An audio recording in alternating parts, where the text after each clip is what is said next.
আমরা শেষ দিতে চাই 1 2 3 সবাইকে অসংখ্য ধন্যবাদ। পাশাপাশি আমরা এই অনুষ্ঠানে এসে আমার মনটা খুব ভালো হয়ে গেছে যে সকাল থেকে আমরা এখানে এই যে চমৎকার একটি বিষয় নিয়ে আমরা এখানে একত্রিত হয়েছি। আপনারা জানেন যে সারা পৃথিবীতে ওয়াইল্ড লাইফটাকে এখন বর্তমান প্রেক্ষাপটে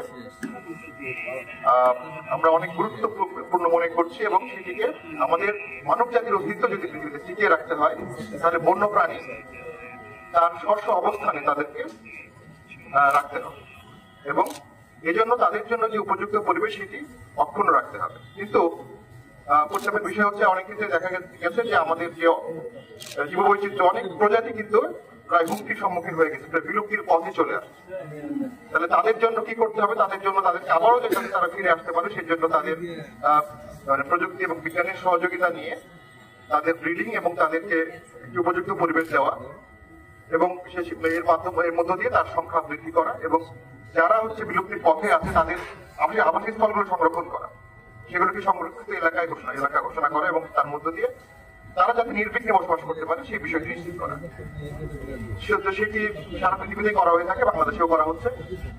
আজকে সরকারিভাবে বাংলাদেশে প্রথম ওয়ার্ল্ড অলিম্পিয়াড অনুষ্ঠিত হতে যাচ্ছে। আমরা 3 মাস টেকসই পরিবেশ ব্যবস্থাপনা ছাড়া কখনোই টেকসই উন্নয়ন সম্ভব নয়।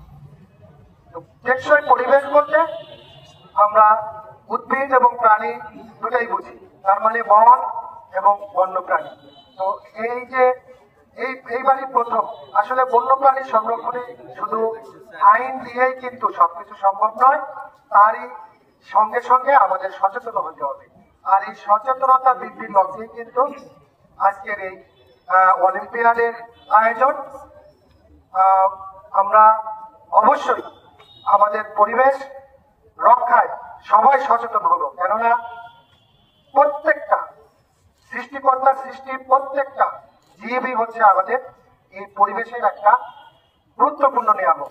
কোনো একটা উদ্ভিদ বা প্রাণী হারিয়ে গেলে সেটার দ্বারা কিন্তু পরিবেশ ক্ষতিগ্রস্ত হয়। তাই আমরা যদি সুন্দর এবং সুস্থ একটা জীবন চাই তাহলে অবশ্যই আমরা যে পরিবেশে বসবাস করছি সেই পরিবেশটাকে সুস্থ রাখতে হবে।